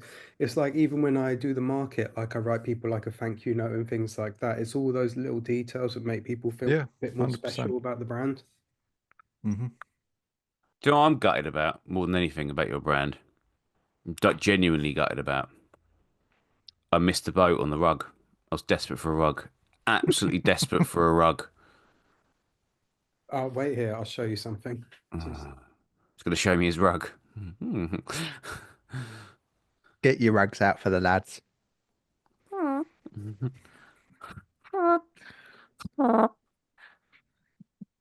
Oh, one the had a bit rug. of vibrato. Oh. Yeah, so When you doing rugs again? I want one. this inked rugs make that one for me. Um, he later this year I'll do. I'm thinking of doing it annually, doing rugs, but always a small amount and never restocking them. Hmm. I want a rug. Yeah, you Desperate for a missed rug. out. Yeah, I know I did. Do you know what's annoying is I literally saw it and I was like, I'm in, I'm gonna do it. I remember like all the build up to it and I was like, yeah, I'm in. Do And you then I know what? happened to go on and I missed it and I was like, how the fuck did I be... You know what's really going to piss you off Uh, is someone last week from America messaged me and they're like, "Oh, I missed out the rug. I really want to get one for my boyfriend's birthday. Have you got anyone spare?" And I was like, "Well, I've got my personal one. You can have that if you want." So there was one just like my own personal one, but I used for the market sitting around, but even that's gone now. Nah, I wouldn't deprive you of that. Oh well, someone gave me money for it. Yeah, I know, but it's not. I don't want to use one, mate. One careful owner. Only walked onto the shops. No, but yeah, I'm thinking to do them annually. Like that one was only 10, that one. So just like always, just doing a small amount and never doing a restock. It's just a cool thing to do though, isn't it? It's Yeah, It's kind an of like extra, isn't doing it? those. I think like what I love so much about like brands like Supreme, like Palace, things like that, is they do all these little trinkety things yeah, that like and it I don't know if it necessarily adds to the brand as a brand, but it's kind of like they're almost like they're just like collector's items, aren't they? yeah, exactly. I think like brands, how do I say it? Like people have a certain passion to the brand. It's you look at brands like Ralph Lauren. Like if you go to the Mm, store in London, they've got like a whole section which is just like kitchenware, like homeware. People can yeah, buy like it's Ralph just Lauren toys. stuff. Yeah, Yeah. exactly. You don't really need it, but people just love the brand Mm, and want to have like I don't know the accessories. I don't know how to put it really, but it's just like yeah. It's something like more if of I What's go good on. about things like that as well is that the perceived value of something like that is much higher than the perceived value of a Yeah, t-shirt, 100%. a yeah, hoodie. Do you know what I mean? Like I think most people would cap how much they'd spend on a t-shirt Mm. or a hoodie or cap or whatever. So But if it yeah, comes to I'm something on like that the rug, like I mean, mm, within reason, like you can definitely charge a fair amount for something like that because it mm, feels like it's a much more premium, not premium, premium is the wrong word, but it's a bigger offering. So there's no reason why you shouldn't be able to yeah, charge a bigger number for it. yeah. Well, and it's also hand tufted, which just takes absolutely ages to do. So it's like mm, it's not like you're just capping on the price. It is actually one of those things, and the size of it, like that rug I just showed you, then is huge. Yeah, it's Like big. Yeah, it's it just sick. takes time. I was thinking this year maybe doing ones a bit smaller so I can bring the price down just so it's a bit more accessible for everyone. Because I know the last one's 150 pounds, and that's not for everyone. So I was thinking maybe Nah, doing one. fuck them. Make them bigger. Make them more money. Is that something you'd like to do more of then? The kind of like more. I think trinket's the wrong word, but you get the thing I'm getting at. Yeah, 100%. Like I want to do more of that kind of stuff. Like I've been talks with a shop about like doing a skateboard and just like That'd be I'll sick. have like one. all, all like yeah, I do. I want to. The way I look at it is because I've worked. 8.75 or 9 inch, please, mate. Oh, what? Sorry. Oh, So I haven't skateboarded in years. I'm well out with the measurements. I can't remember it. What was I going to say? But it's because I've worked in branding for so long. But that's kind of like my thought process isn't necessarily to create fashion, but it's to create a brand, like to bring Mm, Robbie alive, to do like Mhm, little action figures and stuff like that. mhm. That's kind of my thought process. It's not an I don't want to create like fashion pieces that are going to walk down a runway or anything like that. I want Yeah. to create a brand. I want to create like a living, Mhm. feeling brand. If you want a skateboard manufacturer, give me a shout after this. I've got one. Yeah, yeah, yeah, definitely. Cool. Do they screen print?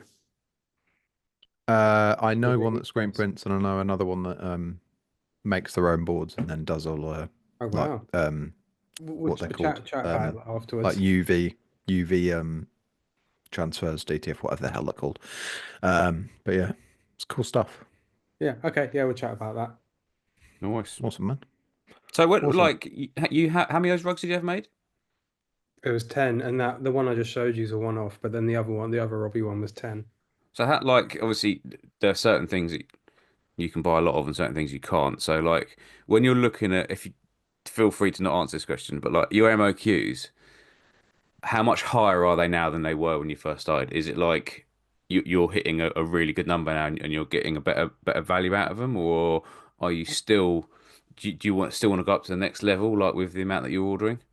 To be honest, I should go up to the next level. I've still been a bit like there's a certain number I need to hit in order to get like a cheaper rate. Hmm. I've I'm not completely, I mean, I have done that number, but I need to do that number with less models, if you know what I mean. So do it Hmm. like just two t-shirts or something. Um, it's not so much a financial reason because I could do that with Yikes and they're constant sellers, so that would be very doable. It's actually that I just sheerly just don't have the room. Like Hmm. my house is Yeah. fucking full of the stock. It's what I was saying to you, Darcy, but I'm having to sell all the screen printing stuff because I just Yeah. don't have the room anymore. So it's just not having the room for the stock to be able to do those kind of numbers yet. It wouldn't be a case where I'd have to invest in like a storage unit or something to be doing that, and I just don't want to add that extra expense at the minute. Is that something you see kind of in the nearish future? Like, what's your plans for kind of Okay. like growing the Okay. brand and the day job? Yeah, can we tie this into a listener question? Because this actually fits in quite well with something that Okay. someone's asked. Yeah, go on. So like as well as that, like, did you think this is from Luke Midford? Did you meet Luke at the show? Oh, maybe. That's something No, I Really, don't really, know. I don't I mean, I think remember. you might have just missed him. Um, do you think you'd be where you are now a year ago? So with that, and then like where you're going onwards with it. Yeah, I would say I don't know. It doesn't feel very different from where I was a year ago, but that's people always when they come up to me, they're like, "Oh, you're smashing it," and I don't really see that. To me, like it's when something's growing and you're working on it every day, you don't really see the growth. You Like are smashing it, like legit. thank you. But it's Yeah. like if you grow like put a plant in the soil and then come back to like in 2 months, you're like, oh, that's grown loads. But if I looked at it every single day, I wouldn't really see the growth of it. Mm, It's like Mm. to me, from what I was doing last year, it doesn't feel that different. I'm designing clothes, I'm getting them printed or whatever embroidered. I'm promoting them and getting them out there. But slowly things have like gotten better, like socials have improved, photography's improved, designs have improved, manufacturing's improved, the system, the admin has improved. So it's like, I don't know. Yeah, I don't know. It doesn't feel that different. Like in a year's time, it doesn't feel that different, if I'm honest. But you have grown, obviously. Yeah, but it's weird. That's what I'm saying. You don't really notice it. It's not mm. until you like look back on things and It's just you're been like, incremental as well, isn't it? But like, I suppose like you've yeah, done, like you moved away from printing yourself, and then like I think probably because you had so many issues getting to where you are now, like with the like the original shit supplier and stuff, yeah, that now like the way that you're working has changed yeah, because the 100%. the things that are stressing you out are different. Yeah, I've got a system now which is like the manufacturing touch wood is going well, the designing, the creating, it's flowing. It's got like a regular pattern now, which is good. Yeah, it's the admin that's stressing me out nowadays. I need to get someone to fucking help with that. So you Like, need admin. So next time we have you on, you're going to have another staff member and a warehouse somewhere, aren't you? Or a yeah, storage unit somewhere. yeah, hopefully a And you're storage gonna have unit. quit the day job. Yeah, God, I hope so. It's not there yet, but yeah, Is eventually. is is it like honestly, is that in the timeline that you can see? Yes, I've got a It figure is. that I need to be doing monthly in sales in order for me to leave steadily, be doing that number in sales, and then I can leave and help support my family and things. But until I reach that, it's too risky. Mm. No. Fair enough. If I It's was, just it's an yeah, interesting conversation to have because it's kind of like every brand owner's dream is to go, oh yeah, I don't want a 9 to 5. I want to just do my own shit. But yeah, it's kind of like without having the the thing to back it up. It's really hard to say. So it's if you've it's got it tough. there and it's in your mind and the plans there, Yeah. I think then if I was yeah, younger, if I was in my 20s and like didn't have a mortgage and didn't have a kid and a wife, I could yeah. take risk. I could be doing markets every single weekend. I could be spending Hmm. all day on TikTok and Insta promoting the brand and getting it out there and probably make a living that way. But there's far too many responsibilities, especially with a little kid, to Yeah, not have a steady income.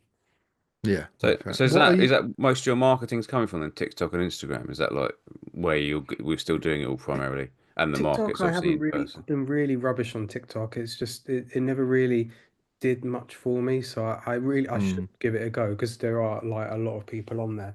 But Instagram, I've been concentrating more. To be honest, I was like doing everything. I was trying to do YouTube, TikTok, Reddit, Insta, but I kind of just started focusing solely on Insta and emails, and because I realized that's where the most of the sales were coming from.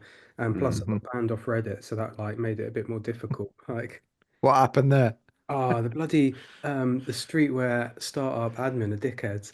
They So are dickheads, 100%. yeah, I came back from a holiday and my account had been flagged for like multiple violations of reposting the same photo, which they brought in a new rule that you couldn't do. And then my account What? got banned through that sub because of it. And I was like, all right, cheers, no warning, just straight up banning me. And then I had another Reddit account which I just logged onto, and then I got done for ban evasion because I logged into a different account. And now like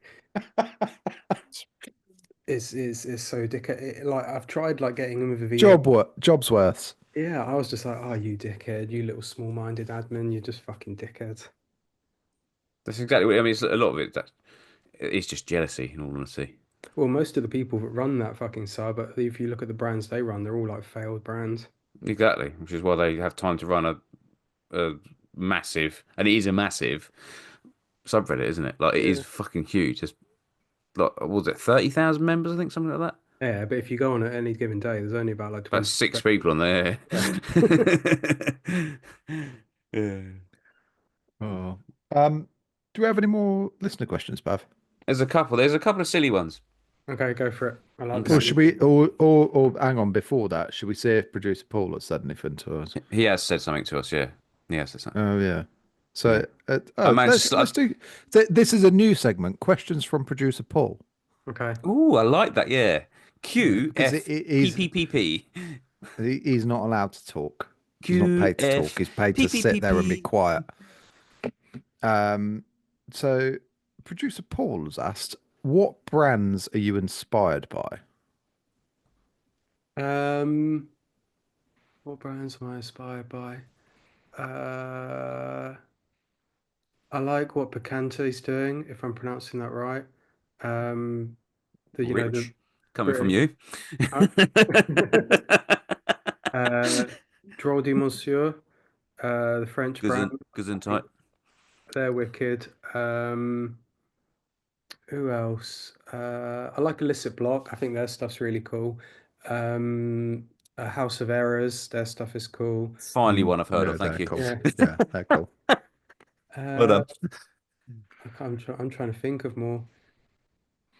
Yeah, that's probably it. Nice. All right. Um, Very, very, let's do very like not niche, but let's, like very. let's do one more from producer Paul. I mean, he's typing. He's probably going to send a list of like 8 other questions, which I'm Yeah, not going to yeah. ask. Don't be doing But that. I think this is a really good question, and it's would you ever wholesale Fealla-dha? I've had a lot of offers for that. And normally I the offers are not good. They're not in my Mhm. favor. Obviously, they're seeing something that's working and they want money from it. Plus, if I was to wholesale, I would have to raise my prices, which isn't something I'm going to have to raise my prices at some point, but I would have to raise them more than I would want to, because I always Yeah. want to try and be reasonable. But they take such a heavy margin wholesale, and I don't think it's something I'm equipped to deal with. If it does take off, it would be quite difficult. But I had HMV approach me, and they basically wanted my entire margin. They wanted like I think like 50%, and they didn't want to raise Hmm. the price either. And I was like, well, I will make like a pound per t-shirt, and I was just like, that's just not worth it at all. And Yeah. I get a lot of smaller shops that approach me, and they tend to do the whole deal of sale or return, which again is Sale or Mm. something, yeah. completely undesirable to me. They get the majority of the margin. I take all the risk of it not selling, it getting damaged, it getting stolen, or it coming back to me. So it's just a shit deal. I've got no interest. I'd Yeah. rather hold on to the clothes and sell them myself. If they really Yeah. liked what you're doing, they'd come along, buy a load of your stock, and Yeah, sell it themselves, wouldn't they? it Do shows no faith. They're Yeah, like, we don't exactly. want to Hmm. put any risk into you. We want Yeah, you to take all the risk, and then if it sells, we'll take the money. It's like, well, yeah, you've got no faith in it selling then, so you're not really going to bother pushing it that much, are you? no. Yeah. Mm. No, fair enough. But no, Fair I enough. would if I think I just don't I haven't found an offer that has really like agreed with me. I think if the right offer was there, I would take it and work on wholesale because I think it's a good thing to do. It would build the brand. It would be good for awareness. But I just not had an offer. I felt the person was like not just trying to milk me really. Hmm. Should we do one more from producer Paul, considering it's his debut with a guest? Go on then, yeah. Oh. So what do you think is the biggest mistake brand owners make? Um, I think it's something what we were talking about earlier, but they design for themselves. They think just because they've spent a lot of time creating something and working on something and they love it, they automatically assume everybody else should love it. Hmm. Mm. I think they don't take into consideration what other people think or look at what other people are wearing. Like pay attention to what people are wearing in the streets. Look at what like the majority of people are wearing. You don't want to just create something completely alien that's never going to sell. So I think it's and just having some humility. I think like with a lot of designers, they're not always that good at taking criticism, Yeah. and it's being able to know like listen to what other people say and take advice from them, and not just create something that you think is amazing that nobody else is going to buy. Solid advice, mate. And probably one of the other biggest mistakes is something else we said is investing too much at the beginning, because like it's good not to have it's fine not to have everything perfected at the beginning because a brand Hmm. develops like the more you work on it, the more it develops. If you try investing in absolutely everything in the beginning, get all the like custom mailing bags, custom hang tags, absolutely everything straight away, Hmm. and then after like working on it for 2 months, you decide you like your logo and you want to change your logo and you've got to rebuy it all. Just like go Mm. take baby steps and let the brand. I had that conversation with somebody literally 3 days ago, I think. And it was a brand new brand, literally just set up. And they're like, they want custom packaging, like, and like, obviously all the stickers and everything to go in it. And then like t-shirts with like little like embroidery embellishments and like custom neck tags and like all this stuff and all these things individually. It's like they're really fucking cool. But once you start to tot up the price, and they're like, "Oh, we only want to order 20 of them as like an initial run because we want to build some hype around the brand." Yeah, And it's just like, I get the sentiment behind it. I really do. You want it to be perfect from the off, but the reality is you just said it, it's not going to be perfect from the off. yeah, And like you're gonna have to work on it. There are gonna be days where you're like, I'm not fucking happy with that. I want to change that. I want to, as you said, redesign the logo or fucking I want to change the size, the overall size of the prints. Like everybody's about fucking oversized printing now at the minute, aren't they? And like most streetwear brands, it's oversized and halfway down the fucking back, which personally I don't get. I think it's a bit bizarre, but anyway, that's me. I'm probably old. All these kids, these young kids wearing Prince cosplay down their back. Hello, fellow young kids. I think it's what I'm saying is like it's a general rule of business is like a lot of people are investing until a product is proven. Like Mm, you need to create a product that's completely proven that you know is going to sell before you start scaling and before you start investing into all the mhm, extras. Because the people that like who you're referencing, they've probably looked at stuff like Represent or Cole Buxton or Summit, mm, and they've seen this product is perfect, this is what I want from the get-go, but they don't realize mhm. those brands have been going like for 10, 15 years, and Yeah, yeah, yeah. that's what's happened. W- And I think a lot of people don't have patience to create that sort of stuff. They want it from the get-go. Well, this is the conversation that I had with this bloke. And again, like as I said about the other client the other day, like he was a really, really lovely bloke, and I had a very long chat with him about it because he's basically like in this very, very early stage of like brand building. And this podcast would probably, this particularly this episode, would be really fucking handy for him to listen to, like Not listen now to you've you slagged him talk off. about. Well, I'm not I'm only, slagging him I'm off. only I'm not joshing. slagging him off. And these aren't things I didn't say to him. Like, obviously I've been a bit harsher on this, You but said them to him now if he hears this. well, no, but at the end of the day, I'd rather be fucking honest with somebody. Like, is I think going back to what I said earlier, I can quite happily take his money for fucking 20 garments all fucking finished and everything like that. I'm never gonna fucking see him again. Like, I would rather be there, give a bit of advice here and there where I can, and if his brand grows, hopefully he remembers that further down the line. But I think that the whole point that I was getting at is he'd focus so much on all these extra bits. So like the extra little embellishments and the packaging and doing stickers and doing custom packaging. Like, I'm talking printed mailers and then like Yeah, printed like zip bags to put stuff in and everything like that. All this stuff. He thought about all of that. And then he sent me over his designs and it's literally just a single word across the chest. yeah, And I was just like, what is it? The Because effort's in the wrong place, I, isn't it? but I didn't, I didn't say this like outright. He asked me for my advice, asked me for my opinion, and I was just like, in all honesty, I don't really get it. Like, I don't really get what the brand is about. And I was like, I think what you need to do is you need to like look at who you want to fucking sell to, you know who's your target market. And he basically yeah, gave this massive target market, and I'm not going to say what the city is and all this because it'll be, if he does listen, it'll be immediately obvious who it is. Which is, yeah, I will be bitching if I say that, but it was basically this demographic was so fucking huge that it covered like fucking 80% of people between the age of 18 and 35. And I was like, that's not a demographic. That's a fucking population. yeah. It's not niche. Like, exactly. Like, and it's trying to get Oh, that there's probably a across. And few I think, niches in there. There's probably the nephews as well. but it can be really frustrating talking to, I say brands, but in particular, some brands. Like the brands that I print for and order pretty regularly, like, I get on with really well and they know how it works. They know how their brand works. And it's like none of them are doing cut and sew, like they're very, very set on their garments. And it's the same with artists as well. They artists operate nearly as brands nowadays, like when they do merchandise and stuff, it's a Yeah, very similar process. Um, and I like the fact that they're kind of like really set in their ways. Also, set in their ways sounds like harsh, but I don't mean it in a harsh way. It's kind of like they know what they want and they have their likes. Um, and I like working with that.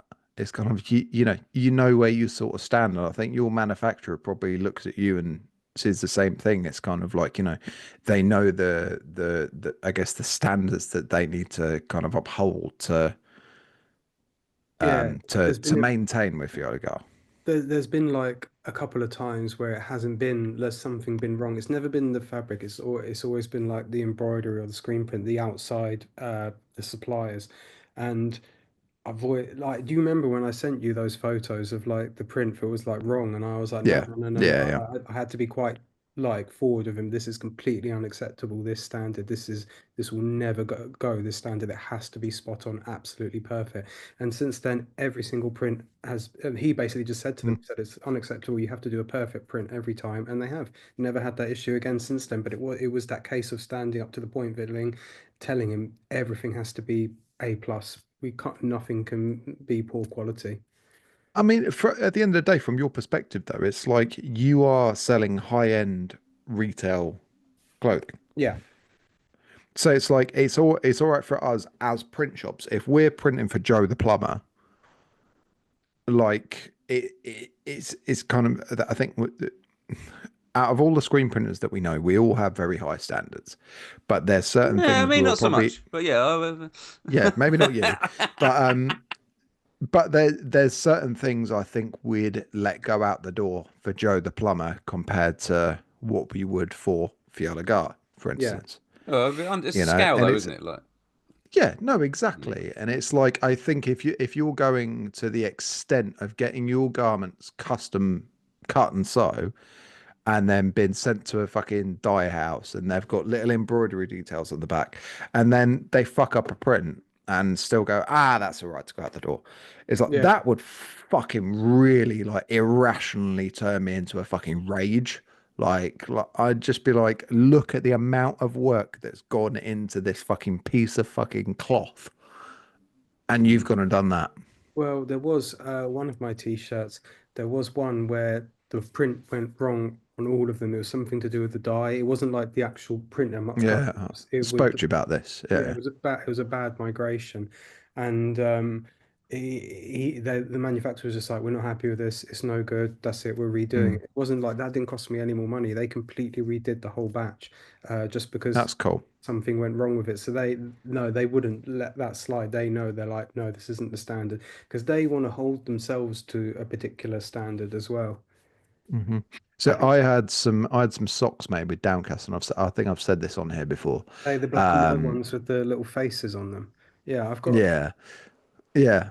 Uh, wait, the I faces don't on know. I don't know anyone the that knows skull ones Darcy or that the hasn't panther got a pair of ones? those had like socks. skull butterflies or something like that, wasn't it? Or like Oh, No, the they're death the moth ones. death No, moths. it yeah, it, it wasn't those ones. It was a different design, and I got 200 of them made, and they turned up and they were wrong. It was basically a previous design I'd sent over. It wasn't right. It basically didn't stitch right, so I redid the design, sent it back over to him, but they did the full run as the previous design I'd sent over. right. So they turned up, and I was like, they're not right. And then we're like, okay, we'll collect them. Got them sent back. They redid them, and then the second batch turned up, and it was the same fucking Oh no. design. Well, I yeah, was you cut just your like, ties at that guys, point. come on now. And basically, turns out it was Kingley who did them, and it wasn't their fault. It was the I didn't know at the time was a middleman. They claimed to be producing them themselves, Yeah, but they weren't. They were outsourcing it to Kingley.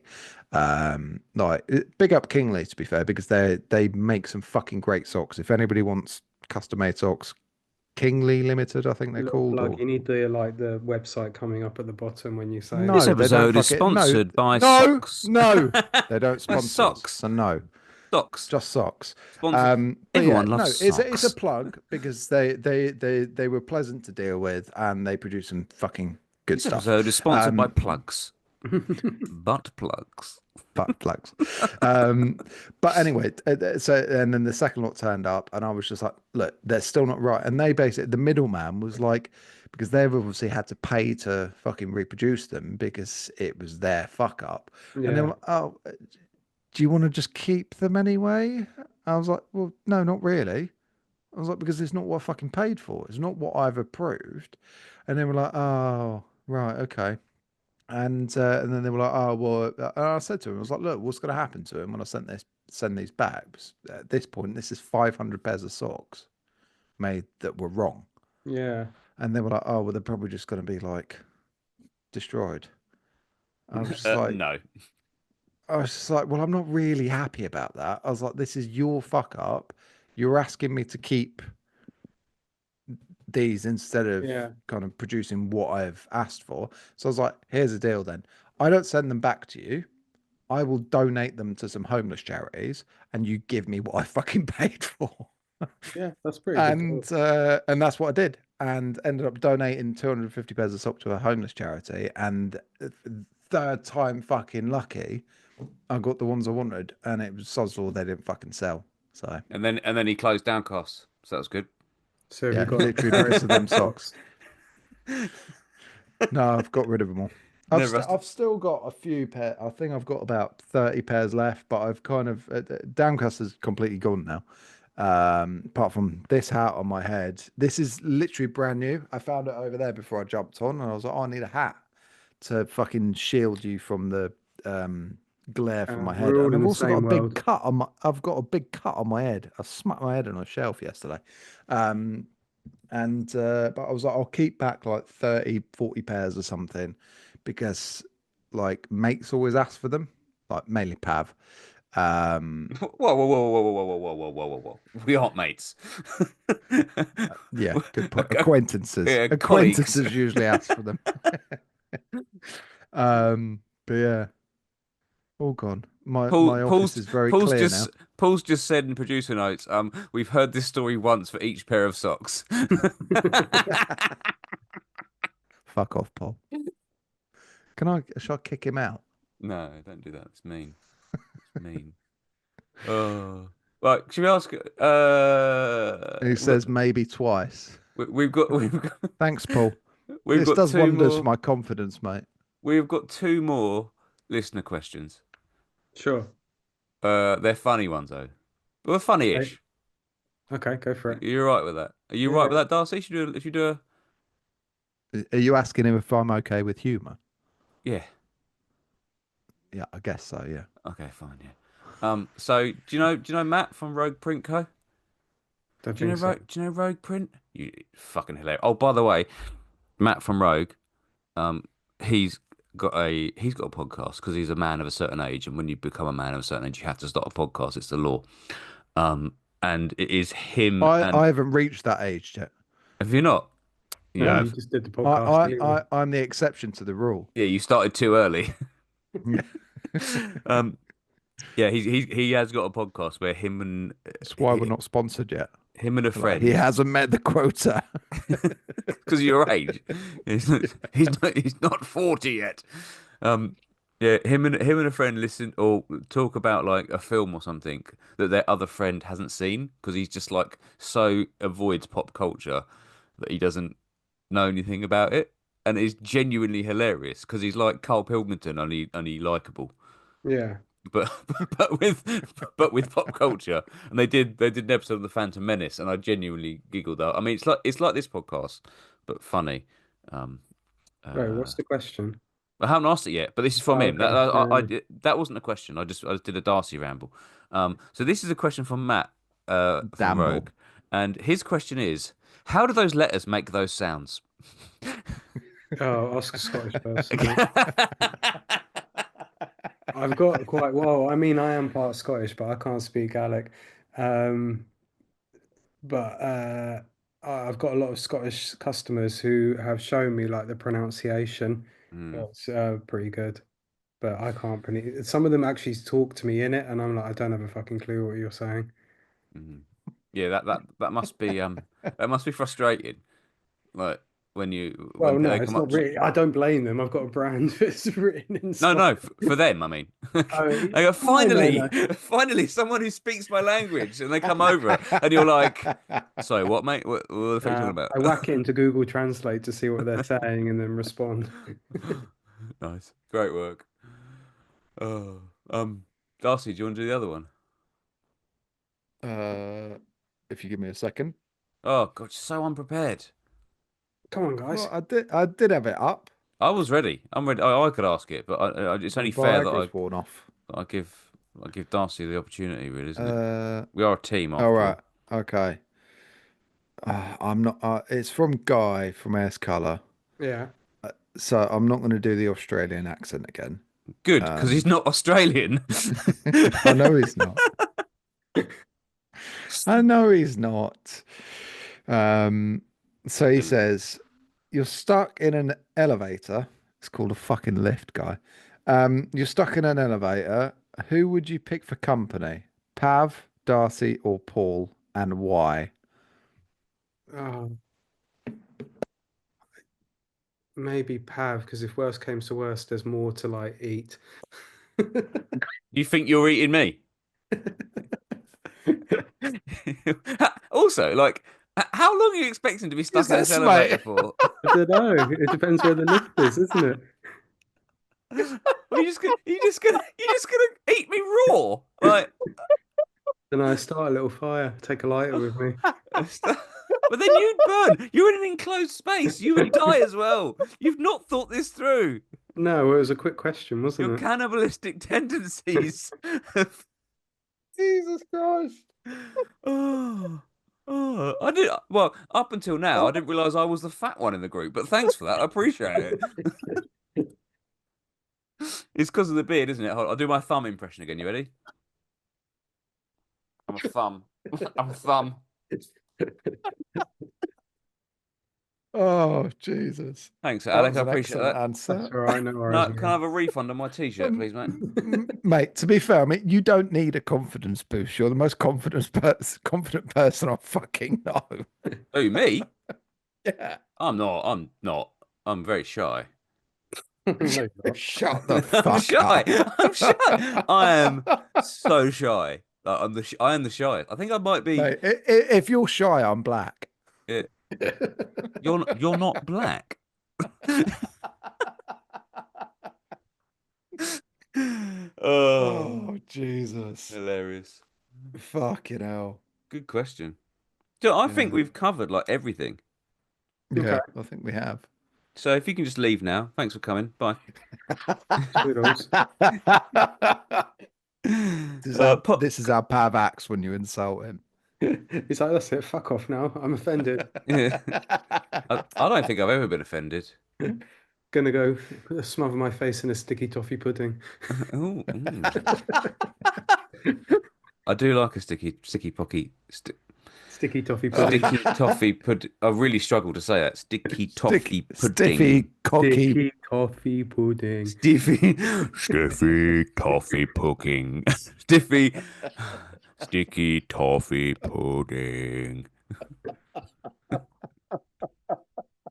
Yeah. I've This never been episode is sponsored by School Dinners. never been asked such a question. So yeah, I don't know. Don't know what the answer Oh, would be. fuck.